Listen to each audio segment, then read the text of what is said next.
Bem-vindos, este é o Cinecast, estamos no nosso segundo episódio. Eu sou o David, eu sou uma pessoa negra, de cabelos crespos, visto uma camiseta polo azul, tenho os olhos escuros, tenho 21 anos, 1,80 de altura, e esse aqui é o meu parceiro Nicolas, de bancada. Bem-vindos de volta, bem-vindes. Eu me chamo Nicolas, como já falou. Eu tenho cabelo cacheado, castanho escuro. Eu tenho olhos castanho escuro também. Eu tô usando uma camiseta rosa e tenho a pele clara. E dando continuidade ao último episódio, trazendo ainda essa pauta da produção acadêmica, hoje a gente trouxe um convidado, um professor do FMT, professor doutor, Diego Baraldi, e eu gostaria que ele se apresentasse. Bom dia, pessoal, ouvintes. É um podcast que a gente está gravando? Que maravilha. Olha, entre as coisas que eu não estava preparado para fazer, tá essa autodescrição, né? Não lembro de ter feito nunca uma autodescrição, assim, para conteúdo radiofônico, mas eu sou uma pessoa branca, de olhos verdes, cabelo castanho escuro, imagino. Tô vestindo uma camiseta preta nesse momento. O que mais que vocês falaram? Acho que foi isso. Acho que é isso. Como que é o cabelo. Maravilha. Então, queria agradecer o convite de vocês, aí da turma do primeiro semestre de Cinema e Audiovisual. E estou aqui para conversarmos bastante. Tá, então vamos dar início Início, né? Vamos iniciar do início aqui. Vamos perguntar sobre como tudo começou. Antes de tudo, você não fazia um curso voltado para cinema, certo? Na graduação, você fala? É. Eu diria que eu sempre fui uma pessoa interessada em cinema, né? O cinema está presente na minha vida por caminhos tortuosos desde muito novo. Eu nasci numa cidade no interior do Rio Grande do Sul, chamada Santo Augusto. Uma cidade super pequena, uma cidade que na época devia ter uns 15 mil habitantes. Mas como era a década de 80, naquela época as salas de cinema ainda estavam presentes na vida até de cidades muito pequenas, cidades de interior. Claro que com uma programação muito específica. Filmes muito voltados, assim, tinha um apelo muito comercial, esses filmes que eram exibidos nessa cidade onde eu nasci e passei a minha infância até os 12 anos. Então eu assisti alguns filmes dos Trapalhões, filmes da Xuxa, como Super Xuxa contra um Baixo Astral. Super Xuxa contra o Baixo Astral, que eu acho um filme super divertido, um filme significativo para produção de cinema brasileiro. E assisti alguns filmes de um personagem que lá no Rio Grande do Sul é muito conhecido num imaginário assim, do cancioneiro popular, que se chama Teixeirinha. Então ele tinha uns filmes super melodramáticos e aquilo fazia muito sucesso no interior. E claro, de novo a Xuxa, né, na época, na década de 80, um filme chamado Fuscão Preto fez muito sucesso e a gente assistia esse filme, acredito que pelo menos uma vez por ano. E essa época também é uma época onde os aparelhos de videocassete começam a chegar na vida das pessoas do interior, eu diria, porque eles já chegavam mais, né? Nas grandes metrópoles. Exatamente. Então eu lembro bem quando chegou, eu devia ter, sei lá, uns 5 ou 6 anos, demorou um pouco, eu tive até TV preto e branca em casa, pra vocês terem uma ideia. E aí meu pai chegou com um aparelho de videocassete. Não tenho muita memória, assim, sobre ida à videolocadora, mas acredito que foi o aparelho que desencadeou essa... Na minha cabeça, meio que veio tudo junto, assim, parece que surgiu a videolocadora, o aparelho de videocassete, tudo mais ou menos ao mesmo tempo, mas aquilo ali foi criando umas rotinas de relação com outros cinemas, né? Nada muito alternativo, cult ou qualquer coisa assim, mas era um pouco diferente, talvez, da programação de TV. Que eu, inclusive, olhando assim retrospectivamente, consigo lembrar bastante que na televisão, até mesmo na Globo, a gente tinha acesso a um tipo de programação que era mais voltada talvez para uma ideia de cinema clássico ou cinema de autor, né? Filmes de grandes cineastas, eles entravam nessa programação principalmente na madrugada. Então eu lembro desde criança, assim, com 8, 9 anos, vendo Corujão ou Sessão de Gala. Eu nem sei se existe esse programa, né? Essa parte da programação da Globo que chama Sessão de Gala. Corujão eu sei que existe, mas parece que a Sessão de Gala meio que sumiu. Então, filmes consagrados, às vezes, né? Eram exibidos, e também eu sou de uma geração que viu muito filme à tarde, na sessão da tarde. Esses filmes clássicos, né? Como Curtindo a Vida Doidada, De Volta para o Futuro. Muitos filmes americanos, claro, né? E então, isso de alguma maneira foi formando um interesse. Eu lembro muito uma situação assim que também era rotineira, vendo com meu pai adora o filme O Vento Levou. E aquilo ali também era uma espécie de ritual. Parecia que o filme entrava, ele tinha um momento de entrada na grade da programação da Globo anual, talvez, e aquilo era um pequeno ritual. A gente se preparava para assistir O Vento Levou. Mas aí talvez a coisa mais significativa aconteceu quando a gente fez essa mudança, né, do interior do Rio Grande do Sul para o interior de Mato Grosso. Eu fui morar em uma espécie de distrito da cidade de Lucas do Rio Verde, chamada Agrovila Groslândia. E depois passei uma temporada curta ali, uns 6 meses, e depois fui para um outro interior, um distrito da cidade de Itapurá, chamado Novo Eldorado. E eram lugares muito pequenos, que tinham eletricidade racionada, por exemplo, né? Era só um determinado período do dia em que a gente tinha luz elétrica.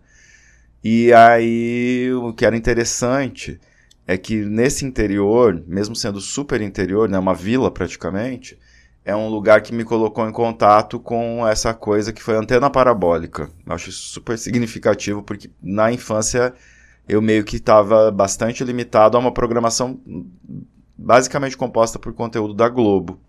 Vi sempre muita novela, sempre acredito, né, que eu sempre tive uma atenção interessante para a programação televisiva, sem nunca olhar com desdém, né, com qualquer ranço, muito pelo contrário, acho que coisas interessantes vieram da televisão. Mas aí aos 12 anos, nesse distrito, nessa vila, Novo Eldorado, eu passei a, pelo menos, ter contato com a programação da TV Cultura. Aquilo ali fez uma diferença importante para mim. Tinha um programa da Cultura que chamava Metrópolis, eu acho, estou bem em dúvida agora, era o Cunha Júnior que apresentava.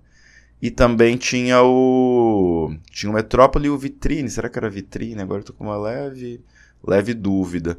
Que também tinha uma maneira de apresentar os temas e falar sobre produtos culturais que eu não estava muito acostumado a lidar. Então foi legal que nesse lugar muito pequeno eu tive contato não só com essa coisa da antena parabólica, era a época em que a MTV estava sendo introduzida no Brasil. Eu lembro, por exemplo, de ver...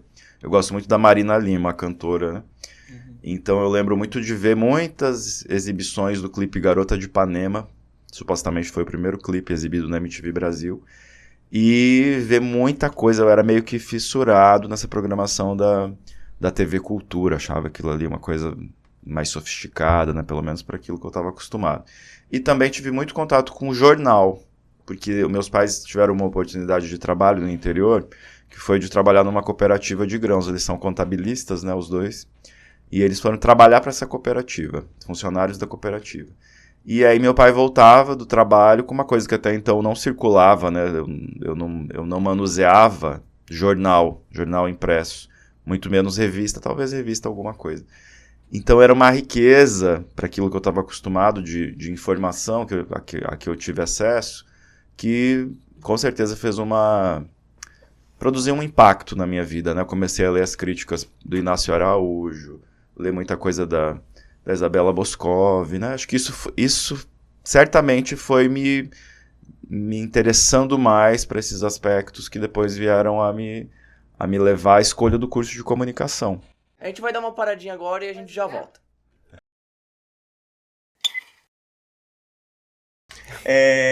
A gente parou na entrada da vida acadêmica. Foi no curso já direto de comunicação. Então, David, foi assim. Os meus interesses enquanto adolescente e início da minha vida no colegial, eles eram todos relacionados mais à literatura, eu diria. Eu era um super leitor, eu era muito envolvido com a aula de língua portuguesa, literatura.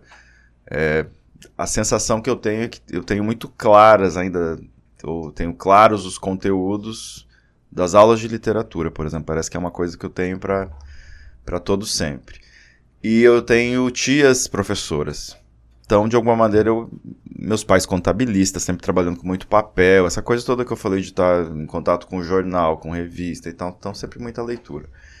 E no primeiro momento eu imaginei que eu escrevia, fazia uma novelinha quando eu estava no 2º grau, e contos, enfim. Uma coisa que inclusive ficou meio que em suspenso nessa deriva para o audiovisual, né? Eu escrevo, mas escrevo talvez projetos, roteiros, mas a escrita mais literária, né? Conto, que era uma coisa que eu fazia muito quando estava na escola, isso ficou meio que em suspenso. Imagino que em algum momento eu vou até voltar a investir nisso. Mas aí me deu essa vontade grande de fazer letras. Mas aí o que aconteceu? Aconteceu uma coisa significativa, eu acho isso super interessante também, porque envolve os estímulos, né? Eu acho que eu sempre fui muito estimulado pelos meus professores, pelas minhas professoras. Eu tinha uma relação sempre muito boa com os professores. E eu tinha essas minhas 2 tias que eu gostava muito, e esse universo, né, da literatura, ou da escola mesmo, né? Uma das minhas tias, eu nem sei dizer que disciplina ela dava, né? Mas ela era professora. Parecia que era uma coisa assim, para além de qualquer disciplina. E uma delas, ela me desestimulou muito a seguir a carreira em letras. Ela falou alguma coisa do tipo, você quer se dar muito mal na vida? Pra mim, ela tinha uma vida maravilhosa, inclusive. Isso que é uma grande contradição. Mas aquilo me impactou. Eu fiquei com essa preocupação, né? Se eu vou conseguir sobreviver com a minha profissão, alguma coisa nesse sentido. E aí eu tive essa brilhante ideia de ir pro mundo da comunicação. Não vejo uma grande diferença, né, entre o reino... Trocou 6 por meia dúzia. O reino das linguagens, né? Então saí de letras ou de literatura e fui para comunicação. E a primeira habilitação que eu cursei aqui na universidade foi publicidade e propaganda. E eu gosto muito de dizer que eu entrei na UFMT no século passado, no milênio passado, né? Foi em 1999. E logo no início do curso eu já senti assim que ainda que a publicidade tivesse algo de interessante, estimulante, era mais com o radialismo que eu sentia correspondência, assim, eu gostava mais da turma, talvez, né, das coisas que a turma fazia, na verdade, porque a minha turma de publicidade são pessoas que são muito amigas até hoje, né. E aí, enfim, eu comecei a me envolver com um evento que acontece aqui em Cuiabá, né, desde o início da década de 90, que foi o Festival de Cinema e Vídeo de Cuiabá. Eu comecei a participar. O que foi? Uma coisa super interessante é que eu saí de Sinop, e nesse momento eu estava morando em Sinop, no final do ensino médio, e vim fazer o curso de publicidade aqui em Cuiabá. Sinop é uma cidade razoavelmente grande, ou era nessa época, mas uma cidade muito limitada do ponto de vista das opções culturais. Não dava para ir, muito raramente aparecia algum espetáculo teatral. Não tenho memória, mas tenho quase certeza de que nesse período em que eu estava no colegial não tinha cinema. É essa época onde os cinemas desaparecem, né? Começam a surgir os cinemas de multiplex, e nessa época não tinha shopping em Sinop. Hoje Sinop é uma cidade que tem shopping, tem sala de cinema e tudo mais. Então era carente de opções. Eu estava o meu desejo, a minha vibração era essa de querer ir ver um espetáculo, assistir um filme, ver essa galera da literatura fazendo sarau, sabe? Então, chegar em Cuiabá foi um acontecimento para mim. Era chegar mesmo numa metrópole, né? Eu acho que eu tenho uma trajetória, assim, que eu associaria a uma coisa assim, interiorana, né? Eu vim de um interior rural do Rio Grande do Sul, passei por esses interiores de Mato Grosso. Então, ir para a capital era uma coisa muito significativa para mim, né? Saí também do vínculo familiar. Então, uma série de coisas importantes aconteceram nessa transição aqui para Cuiabá. E um aspecto bem significativo foi ter contato com o Festival de Cinema e Vídeo de Cuiabá, como espectador, como participante. Percebi que tinha uma cena audiovisual ou cinematográfica no estado. Era uma época, inclusive, onde tinha uma separação muito grande entre esses reinos, né? O reino do cinema, o reino do vídeo. O festival era de cinema e vídeo, inclusive. E surgiram essas pessoas que foram pessoas com as quais eu queria... As pessoas que, de alguma maneira, também me inspiraram, né? Porque eu percebi, olha, essas pessoas aqui estão trabalhando com cinema, estão trabalhando com audiovisual, ou estão fazendo eventos relacionados ao cinema, né? Andréa Vigo, Keiko Okamura, Júlio Bedin, Bruno Bini, né? Rômulo Fraga, Ana Paula Santana, eram pessoas da minha... Quando eu entrei na universidade, essas pessoas estavam fazendo cinema, fazendo audiovisual, eram todas pessoas muito jovens. E aquilo ali era muito estimulante, você, de alguma maneira, se vê naquelas pessoas, né? Se projetar, imaginar que, de repente, você também poderia participar dessa cena, desse circuito. Então foi isso foi uma coisa super significativa, tão logo eu ingressei no curso de publicidade. Mesmo fazendo publicidade, buscava sempre essa programação que era de cinema, eram os eventos do festival, as oficinas, tinha muita oficina de formação para o cinema, né, para as funções do cinema. Falando da cena, o senhor mencionou a cena do audiovisual, do cinema no Mato Grosso, como que o senhor projeta ela hoje? Eu vejo que é uma cena que está em constante expansão. A gente viveu, por exemplo, uma época, essa que eu mencionei, da entrada na universidade, era uma época assim, de uma expansão incrível, propiciada por uma política pública que existia na época, que era a Lei Hermes de Abreu. Então ela produziu um impulsionamento da vida, da cena cultural em Mato Grosso, que sempre foi muito vivaz a cena cultural aqui, mas talvez ela se expressava mais em algumas áreas, né, como as artes visuais, as artes plásticas, pelo menos desde a criação do MACP, né, do Ateliê Livre, instituições que estão relacionadas, inclusive, à presença da UFMT aqui em Cuiabá, e talvez o teatro, porque o teatro em Mato Grosso sempre teve uma trajetória significativa, né? Isso há muito tempo. Mas no audiovisual, talvez, a gente viveu fluxos, né? Isso não está pesquisado, assim, eu não pesquisei, até onde eu saiba, ninguém pesquisou mais profundamente. Essa época que são os anos 70 e 80, a produção audiovisual estava mais relacionada ao universo da televisão. Em Mato Grosso, em Cuiabá, eram poucos os experimentos, os trabalhos, as obras, né, realizadas em cinema. Uma ou outra pessoa vinha filmar em Cuiabá, né, tem um outro filme, mas como eu falei, isso não está muito sistematizado para eu poder falar com muita objetividade. Então, na década de 90, no bojo dessas políticas nacionais, como a lei do audiovisual, a lei Rouanet, surge a lei Hermes de Abreu, que é uma lei que vai estimular a produção cultural aqui no estado. E o cinema começa a ser estimulado, né? E é justamente em um momento onde o cinema está em vias de se transformar. E essa grande virada que o cinema vai sofrer, né, entre o final da década de 90 e início da década de 2000, que é a passagem para o digital. Mas alguns filmes são feitos aqui.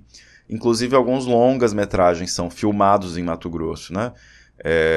Mário, o Latitude Zero, do Tony Venturi, um filme importante, né? Muita gente trabalhou nesse filme, eu não participei, sequer visitei set, mas muitas pessoas daqui, estudantes do curso de comunicação, inclusive, vivenciaram essa experiência. Então, as pessoas estavam muito contagiadas pelo espírito do fazer cinema, curtas, né, sendo realizados, a Mauri Tangará, Luiz Borges, Márcio Moreira, Bruno Bini, e isso tudo foi produzindo esse gás, né, essa vontade em também produzir. Então, nessa época era uma grande expansão. Aí o que acontece? Na década de 2000, mais para meados, né, da década de 2000, essas políticas elas sofrem uma retração. Primeiro que a lei Hermes de Abreu ela vai deixar de ser utilizada, e é um fundo que vai passar a organizar ou a estimular a produção cultural local. A produção cultural audiovisual, cinematográfica, ela sempre teve bastante dependente de recursos públicos, isso de modo geral, né, desde sempre aqui no Brasil, eu diria. Então, essa política do fundo, ela não funcionou muito bem, ou assim, não teve uma constância, talvez, né, do ponto de vista da quantidade. Filmes foram realizados, inclusive o primeiro longa de Mato Grosso, né, que é o primeiro longa dessa safra, né, de um novo cinema sendo produzido aqui. Primeiro longa de Mato Grosso, não, por favor. Que foi a Oitava Cor do Arco-Íris, já foi dentro dessa dinâmica do fundo. Mas aí a gente viveu umas intermitências, assim. Teve um momento que, inclusive, a falta de políticas ou de uma constância nas políticas comprometeu a própria realização do Festival de Cinema e Vídeo de Cuiabá. Nessa época eu já trabalhava. Eu era da programação, né? Eu fazia programação. Tinha um papel importante na organização desse projeto. Então o festival sofreu muito. E inclusive chegou a ficar, não vou saber dizer quantos anos, mas talvez 7 ou 8 anos sem ser realizado. Quando eu cheguei era um evento que fazia parte do calendário, quando eu cheguei aqui em Cuiabá, né? As pessoas esperavam pelo festival, então isso produziu um impacto negativo. Depois desse período de uma certa curva descendente, a gente volta a ter um período de expansão, que é esse que a gente está vivendo agora, inclusive, né?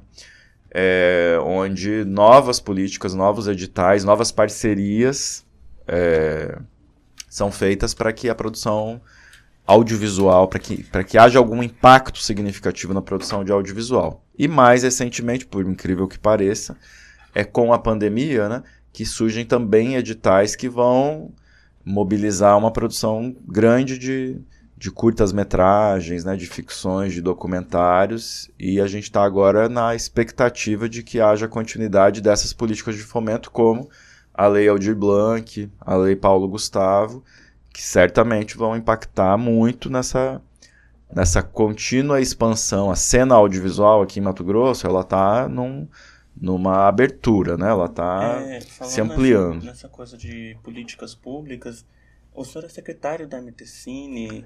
Qual que é o trabalho que o senhor desempenha atualmente? Assim? A MTCine é uma associação que congrega profissionais do audiovisual, não é mesmo? Não diria que é uma entidade de classe, no sentido de que são os profissionais do audiovisual que trabalham lá, mas não é uma entidade de classe do ponto de vista de um sindicato, por exemplo, né? Ela não agrega apenas trabalhadores do audiovisual ou apenas proprietários de agências produtoras, por exemplo. Ambos os grupos estão presentes dentro dessa associação. Então ela age como uma entidade representativa, buscando canais, espaços para que a produção possa se expressar, né, dessa forma interessante, né, buscando parcerias com outras instituições, né, inclusive com os sindicatos. Agora a MTCine está fazendo um trabalho que é de aproximação com o Sindicato dos Trabalhadores do Audiovisual, que rege, né, que de alguma maneira rege as relações de trabalho aqui em Mato Grosso, que é o Sindicine, né, que é um sindicato, na verdade, de São Paulo, mas são as atribuições ou os dispositivos que a Sindicine apresenta que valem na contratação de um profissional de audiovisual aqui. Por exemplo, minha jornada de trabalho. Qual que é o máximo de horas que um profissional do audiovisual deve ou pode trabalhar sem receber hora extra numa rotina, numa diária? A Sindicine é que está dispondo isso para a gente. Seria interessante que nós tivéssemos um sindicato local, não é mesmo? Sindicato mato-grossense. Então a MTCine vai buscando pontes, né?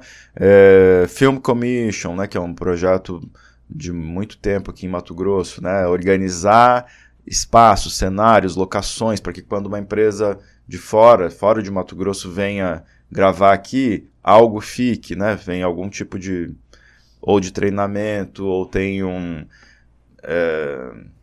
algum tipo de parceria, inclusive econômica, né, financeira, que vai organizar melhor essa presença para que não seja apenas uma espécie assim de invasão, né? Fui lá gravar, filmar em Mato Grosso. Às vezes a gente nem fica sabendo, né? Muitas produções acontecem aqui, como não tem ninguém que regule, ninguém que organize, fica uma coisa quase que exploratória, eu diria, né? Então a MTCine é um espaço de encontro, eu diria, no primeiro lugar, e é ali nessa arena de conversas e de encontros que decisões relacionadas ao audiovisual vão ser tomadas. O que a gente quer para os próximos editais? Isso pode passar pelas reuniões da MTCine, né? Vamos nos organizar aqui para que o edital contemple alguma coisa relacionada ao cineclubismo, por exemplo. Então, numa reunião da MTCine que essa reivindicação pode Você chegou surgir. A citar a questão de distribuição como ajuda. Como que você acha que a MTCine atua nessa questão da distribuição desses trabalhos? Eu diria que hoje, tentando puxar aqui pela memória, não há nada específico relacionado à difusão que atravesse ou que passe pela MT-Cine, como uma espécie de política da MT-Cine para contribuir com a difusão de... Mas é uma preocupação que sempre se expressa nas conversas, nas reuniões e nesses encaminhamentos que a gente faz na forma das reuniões. Então, por exemplo, isso já veio, né, como reivindicação, que é o que é que os editais novos vão trazer que não limite o processo de realização à gravação, não é mesmo? A produção, isso que a gente chama de momento da etapa de gravação ou de filmagem de um curta. Porque não adianta só gravar, filmar, se depois você não vai conseguir difundir, circular, chegar a uma sala, né? É dificílimo chegar a esse espaço, o espaço da sala de cinema, ainda mais a sala de cinema comercial. Então essas são preocupações, eu diria, que são sempre presentes, existentes, e a MT-Cine é um espaço onde tenta-se, né, são processos tentativos, eu diria. A gente tenta fazer com que, com alguma sensibilidade, né, dos atores que compõem a cena, isso vire política pública, isso entre no edital. O edital vai ter uma linha específica, por exemplo, voltada para difusão, voltada para distribuição.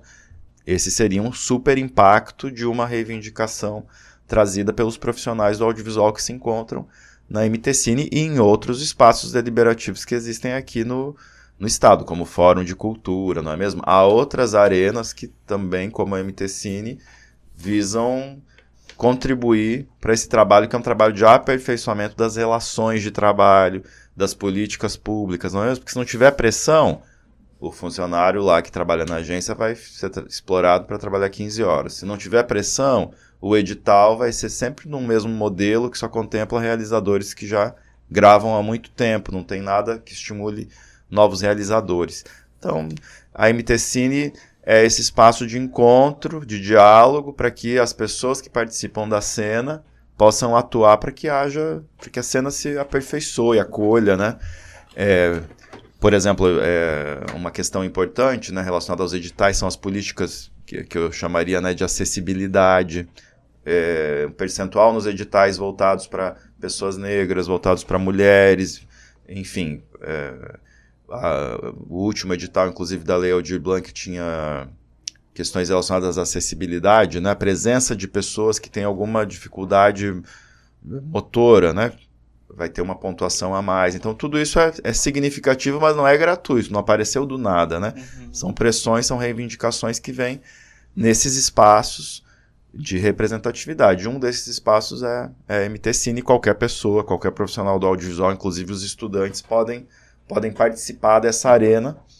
A MT-Cine, ela funciona mediante filiação. Você precisa se filiar à MT-Cine para fazer parte desse fórum, mas mesmo não sendo filiado, você pode participar como participante, por mais redundante que seja, do fórum que a gente tem, que é um grupo de WhatsApp. O grupo de WhatsApp congrega as pessoas, né, do audiovisual. Isso, eu queria perguntar uma coisa.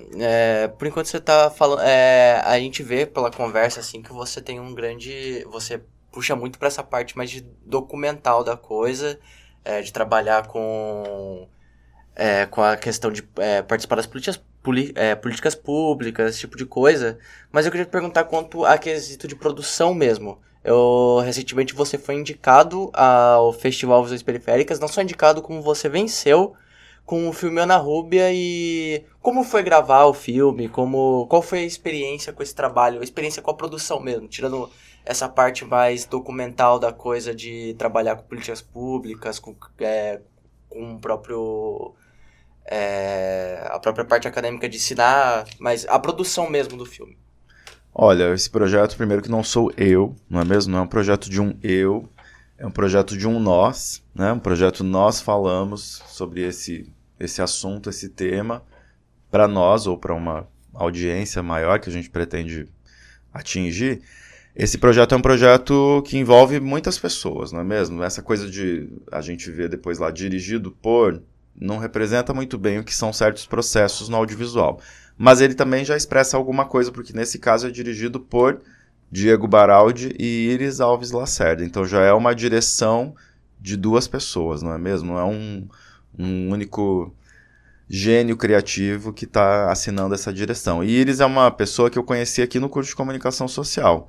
Eu conheço muitos alunos e muitas alunas que têm ideias, projetos maravilhosos ao longo do curso, e alguns desses projetos eu tenho a oportunidade de colaborar, de participar como ente criativo, eu diria, não é mesmo? Iris foi uma dessas pessoas. Na graduação ela fez um trabalho de conclusão de curso contando histórias do Rio Vermelho. Até então eu nem tinha muita dimensão sobre a importância do Rio Vermelho, né, para o nosso estado.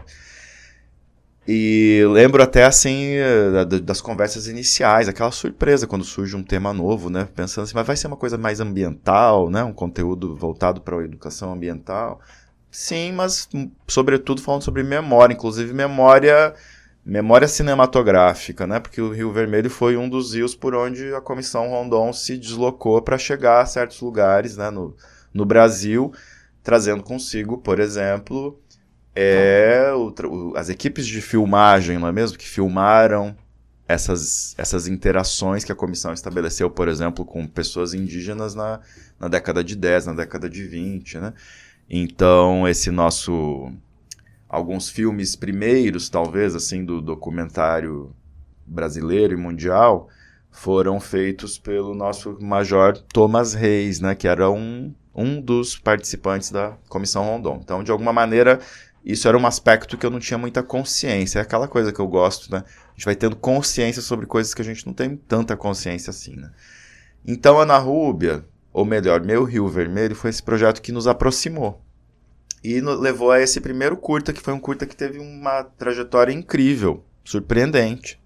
Porque o normal é, fazemos um projeto, um TCC, e ele meio que se esgota ali na hora em que a gente finalizou, apresentou para a banca, né? Coloca no YouTube, às vezes, tem algumas visualizações. E nesse projeto aí ele se empenhou muito para que tivesse difusão. Mérito dela, foram as iniciativas dela que levaram a esse bom resultado, que foi ser exibido em mostras do Brasil, mostras internacionais. Foi um filme que teve visibilidade em rede de TV, no Canal Brasil. Iris participou de conversas, né, com pessoas de diferentes canais de TV. Foi um filme que teve CPB, que é o Certificado de Produto Brasileiro. Não é a coisa mais simples do mundo você viabilizar a documentação para que um curta tenha esse certificado. Então foi uma trajetória incrível que Iris teve com o Meu Rio Vermelho. Iris terminou o curso e foi fazer um outro curta. Desse curta eu não participei, Majur, um filme que teve ainda mais êxito, muito mais êxito. Era um filme que mostrava uma liderança indígena trans na aldeia Tadarimana, que é uma das sociedades indígenas ou aldeias, né, no entorno de Rondonópolis. E foi exibido em Gramado, foi exibido em mais de 100 festivais esse curta. E com a Lei Aldir Blanc, surgiu essa possibilidade de contar histórias na forma dos editais voltados para o audiovisual, para ficção, para documentário, para experimental e tantos outros. E eu, como supervisor do Cineclube, que foi uma função que desempenhei por 3 anos, eu conheci algumas pessoas em Rondonópolis, porque eu fui fazer itinerância, né? Teve um trabalho de aproximação com as unidades do interior da UFMT. Então, Sinop, Barra e Rondonópolis, que na época ainda era UFMT, eu estava na transição para a Universidade Federal de Rondonópolis. E nessa visita eu fiquei próximo da D. Silva, que era a coordenadora de cultura da Federal de Mato Grosso, Federal de Rondonópolis, uma mulher trans. Quando surgiram os editais, a gente começou a conversar. Será que teria alguma coisa aí em Rondonópolis para a gente contar, né? Para a gente trazer à tona uma história? E a gente foi sondando e levantando possibilidades. E chegamos a Ana Rúbia, amiga de D. Silva, uma pesquisadora que tinha acabado de terminar o curso de História. Agora eu estou com uma leve dúvida se é a História, a graduação, o mestrado da Ana Rúbia.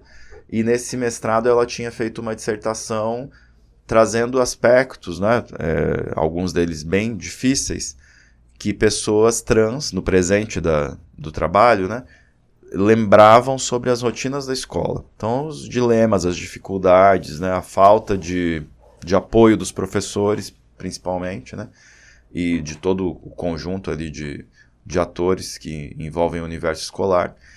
Isso era a tônica, talvez, do trabalho, né? Memórias Escolares de Travestis é o nome do livro. E aquilo, essa ponte, né, que a D fez, me aproximou então de Ana Rubia, e a gente começou a pensar como é que a gente poderia contar algo sobre essa tua trajetória, tentando realçar esse livro, um livro significativo, um livro que traz aspectos importantes.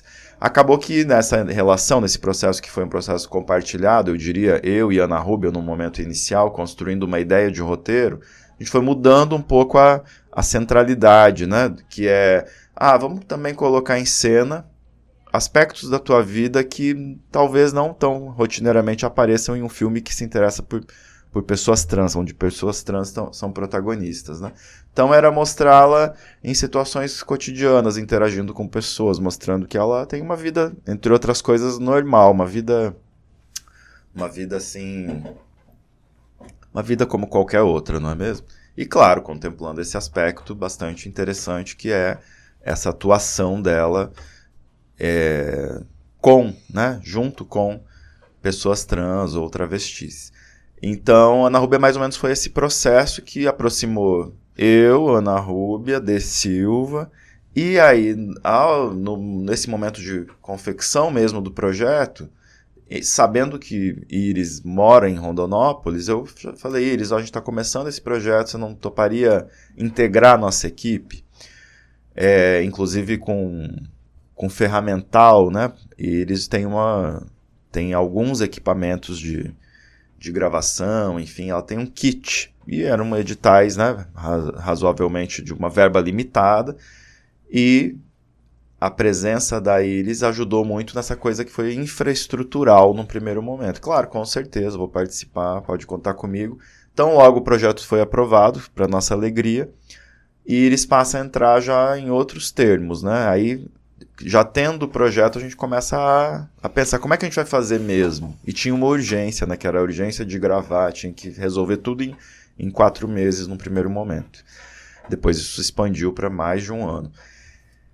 E aí a gente definiu, então foi um projeto onde a gente precisou definir as coisas com muita precisão, né? Colocar no tempo, qual é a semana, quais são as diárias que a gente vai ter para gravar, organizar como vamos gravar, o que vamos gravar, né? E aí, nesse momento, a gente passa a trabalhar mesmo como um pequeno coletivo. Foi uma produção com uma equipe muito minimalista, né? Éramos basicamente 5 pessoas, mais as pessoas que aparecem no filme, claro, né? Que é uma grande quantidade de pessoas, inclusive. E foi um processo que, num primeiro momento, ele se limitou a 5 diárias de gravação. Como esses editais eles tiveram uma expansão, uma dilatação de prazo, a gente teve algumas filmagens adicionais. Então como eu estava dizendo, é um processo compartilhado, né? Ele reflete muito algo que foi muito construído entre eu e Ana Rúbia no primeiro momento, e D. Silva também, né? Com uma presença importante. Depois ele se soma, e esse filme vai ser um filme de todos nós, né? Todos nós estamos envolvidos nesse filme, com o protagonismo, óbvio, para a personagem, para Ana Rúbia, e suas histórias, né? Então você tinha perguntado sobre como era produzir, né? É maravilhoso o depois, quando você fala, olha, foi assim esse processo, né? Como é fascinante você olhar para trás, ver uma coisa pronta, finalizada, né? E ficar lembrando, né, de tudo aquilo que envolve trazer à tona uma obra, né? Cada uma com sua especificidade. Essa é uma obra documentária, né? Um filme, um curta documentário. Na minha tendência como professor aqui no curso de radialismo e de cinema e audiovisual, sempre foi orientar projetos de documentário, até porque eu dou essa disciplina de introdução ao documentário há muito tempo.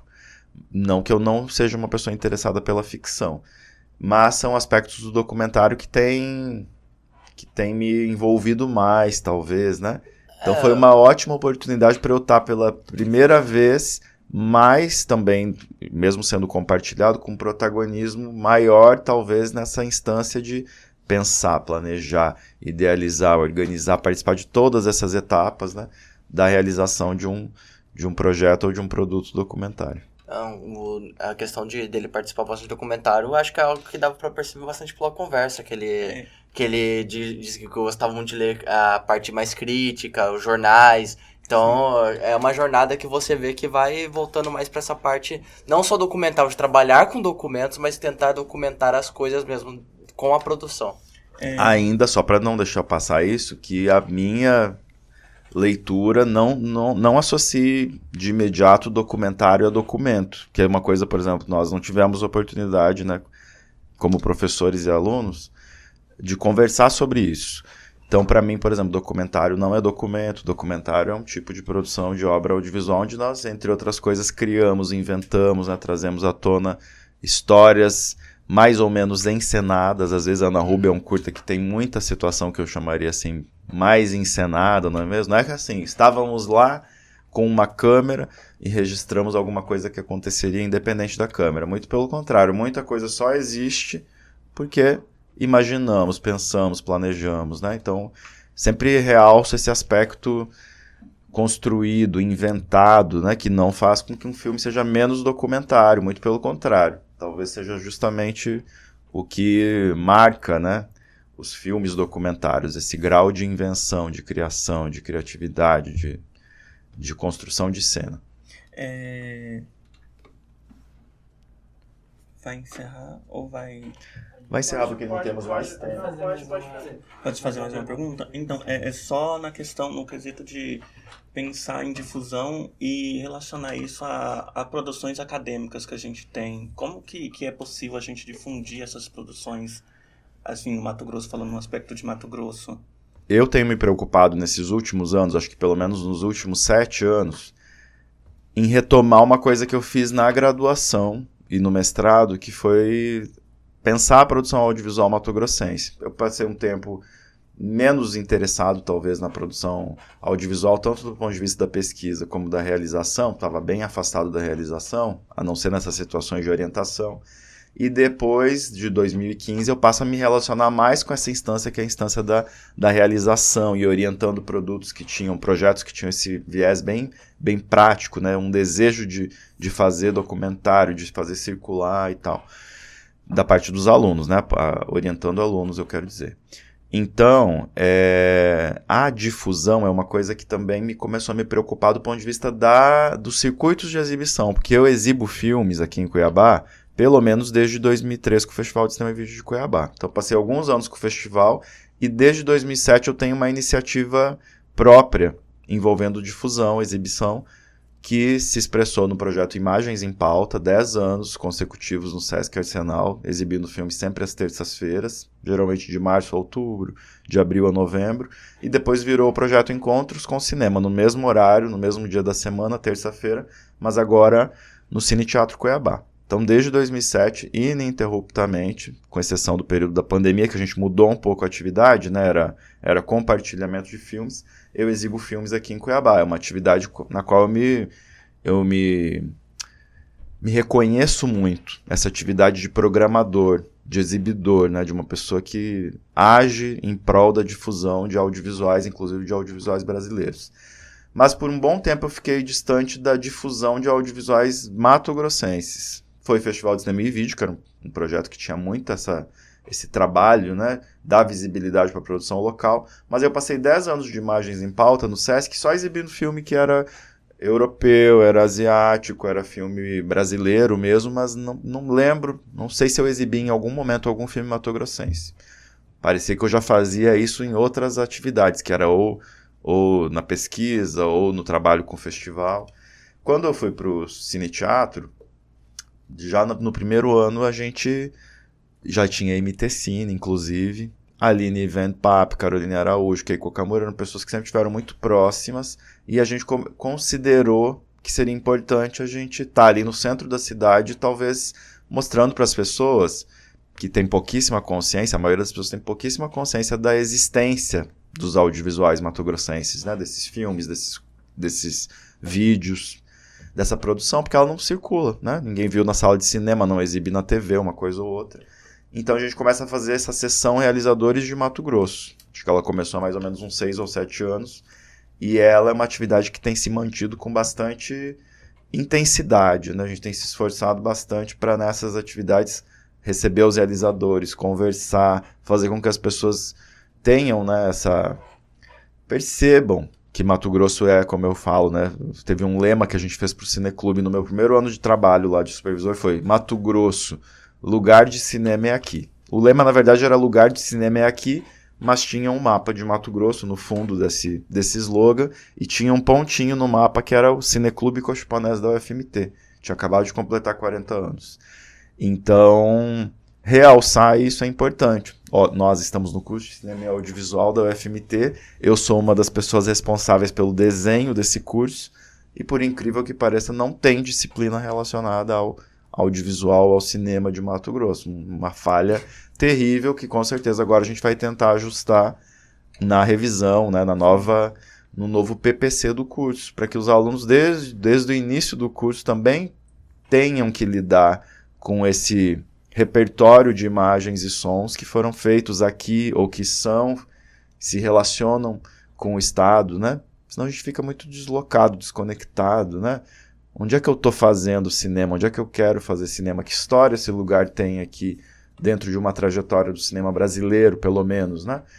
Então, isso tem sido uma coisa muito importante relacionada à difusão. Agora a gente tem a professora Sabrina, que está muito interessada, né, em abordagens que envolvam a circulação e a difusão. A professora Aline mesmo, que tem desde sempre o Cine COS, tem o COS Stream. Então, tem algumas iniciativas, mas a visibilidade, quando vocês entram, né, vocês não têm nem dimensão de que esses lugares, que essas redes, essas pequenas redes, ou esses pequenos canais existem.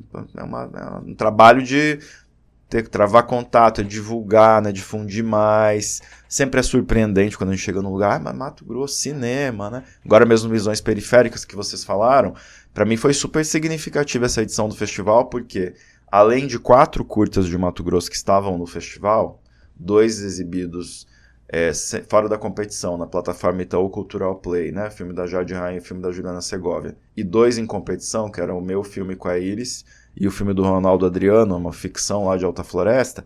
Tinha outros 5 filmes de um realizador que é de Mato Grosso, que é o Takuma Kuikuro, um realizador que circula muito pelo mundo, né? Que tem a produção muito valorizada por pessoas de fora, mas que a gente aqui conhece muito pouco. A gente conhece pouco essa produção dos coletivos indígenas, não é mesmo? Está distante da universidade também.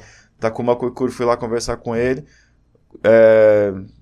Por que não exibe em Cuiabá, né? Eu nunca fui para Cuiabá. Ele falou porque para ele lá no Xingu o caminho mais fácil para sair de lá é ir para Goiânia, por exemplo. Então Cuiabá é um lugar do qual ele não está tão conectado assim. Então, quer dizer, precisamos construir pontes para que, entre outras coisas, ele possa estar aqui, encontrar pessoas, né? Inspirar realizadores e realizadoras. Então é fundamental a gente pensar. Acho que a gente está num ótimo momento justamente para pensar estratégias de difusão, circulação. Ana Rúbia, trazendo esse bom histórico, né, da Iris com o Majur, conta com uma espécie de trabalho, né? Tem uma pessoa que é responsável pela difusão do curta, inscrever em festival, descobrir que mostra tem não sei aonde, né? Porque é muito difícil isso ficar só para a figura do realizador. O realizador ele se perde no processo, não é mesmo? Se fica tudo no realizador, ele tem que fazer o roteiro, ele tem que gravar, ele tem que acompanhar a edição, ele tem que pensar onde vai exibir, ele tem que levar o filme debaixo do braço. Chega até a ser injusto, né? Então o audiovisual é uma área, né? Um campo super coletivo, e a gente precisa que as coisas circulem, pensando o próprio trabalho, né? Essa ideia de fica só naquela pessoa, ele que fez tudo e toda, parece coisa de via crucis, não é mesmo? Então, muito legal agora, não que não estejamos super empenhados, envolvidos, mas é uma coisa que tem a ver com o trabalho de uma outra pessoa que entra para somar, que é essa que está buscando os lugares, né, as mostras, os festivais, para que o filme tenha essa visibilidade que talvez só a gente, por exemplo, eu tenho um curta de ficção, chama Aquele Disco da Gal, que é um curta que ele teve pouca difusão porque a gente não teve uma boa estratégia de difusão, no sentido de mandar, de inscrever, de ter essa coisa rigorosa que é, vamos pegar aqui todas as mostras dos festivais, um cronograma, montar, fazer um estudo aqui de onde é que a gente gostaria de tentar, sempre são processos tentativos, né?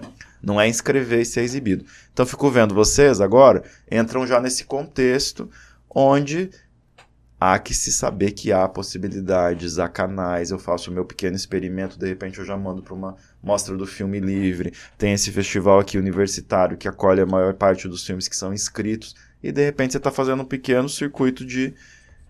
Você está construindo uma vida para um conteúdo que não pode se esgotar naquele momento em que você apresentou de repente ali, né?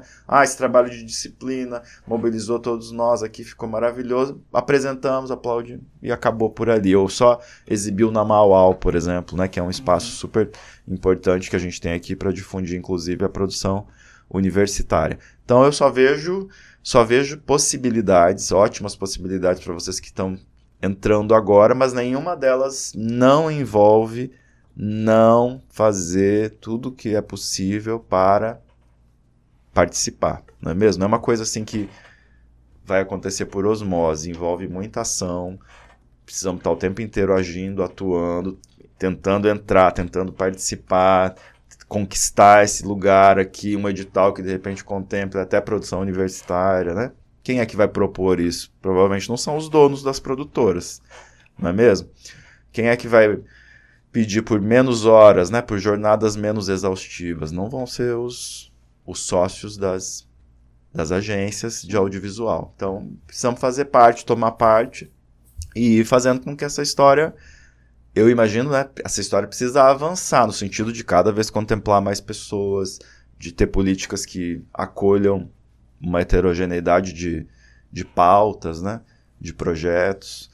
Esse é o nosso desafio, né? É o desafio de vocês, principalmente, eu imagino. Eu quero agradecer a presença do professor, por ter aceitado o nosso convite. E a gente fica aqui com o Cinecast. Até o próximo episódio que a gente vai estar trabalhando. Quer fazer algumas considerações, professor? Quer fazer alguma consideração? Queria agradecer a vocês, né, pelo convite, desejar sucesso nessa iniciativa, o Cinecast. Uma grande dificuldade que a gente tem aqui também é que as iniciativas tenham continuidade. Ou elas se esgotam em um semestre, ou elas estão muito vinculadas a uma pessoa que às vezes, entre outras coisas, decide mudar de cidade. Aí acaba aquilo que era tão importante para algumas pessoas, não é mesmo? Então esse desafio da continuidade, alguma regularidade, né, constância, é o que sempre se mantém. Então eu fico na torcida para que vocês venham assim com esse bom apelo, né, que é de iniciativas que vão chegar para ficar, para ter continuidade. Está associado ao primeiro semestre, mas vocês estão fazendo a ponte para que o próximo entre e continue fazendo isso que vocês começaram, não é mesmo? Acho que só assim chegaremos num lugar interessante aí nessa nossa cena, né? Então quero incentivá-los, incentivá-las, né? Incentivar-lhes para que topem os desafios, né? Que desafiem também, né? Tem que estar entrando nos desafios e também desafiando para fazer parte desse cenário, dessa cena, né? Que seja uma trajetória exitosa aí para todos, para todas, para todos. Então, até o próximo. A gente fica por aqui e a gente vai voltar para falar mais sobre essas produções matogrossenses, produções acadêmicas no Cinecast. Até o próximo. Obrigado.